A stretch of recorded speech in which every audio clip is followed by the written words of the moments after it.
Welcome to my moms kitchen YouTube channel. আজকে আমরা বানাতে চলেছি চিংড়ি মাছ দিয়ে ধুন্দুল চচ্চড়ি। এই পদ্ধতিতে একবার ট্রাই করে দেখুন। আশা করছি এই সম্পূর্ণ রেসিপিটা আপনাদের ভালো লাগবে। তো চলো ভিডিওটা স্টার্ট করা যাক।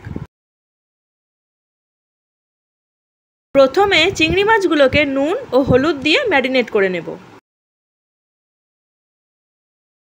এবার প্যানে তেল গরম করে নিয়ে চিংড়ি মাছগুলো দিয়ে হালকা করে ভেজে তুলে নেব।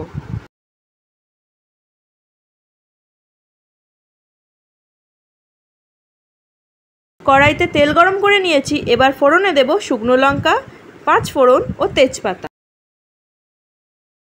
সবগুলোর ফ্লেভার ছেড়ে দিলে দিয়ে দেব কুচিয়ে রাখা আলু ও পেঁপে দিয়ে মিশিয়ে নেব।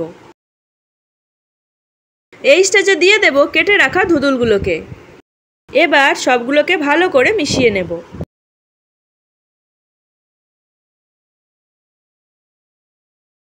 আর এখানে স্বাদমতো নুনটাকেও অ্যাড করে দেব। এবার এটাকে ঢাকা দিয়ে কুক করে নেব প্রায় 5 থেকে 6 মিনিটের মতো। এই স্টেজে বাকি মশলাগুলোকেও অ্যাড করে দেব। লাগবে হলুদ গুঁড়ো, লঙ্কা গুঁড়ো, ধনে গুঁড়ো ও সর্ষে আদা বাটা দিয়ে সবগুলোকে ভালো করে মিশিয়ে নেব।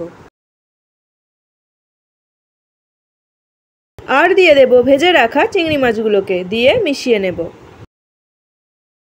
এবার পরিমাণ মতো জল দিয়ে ঢাকা দিয়ে কুক করে নেব।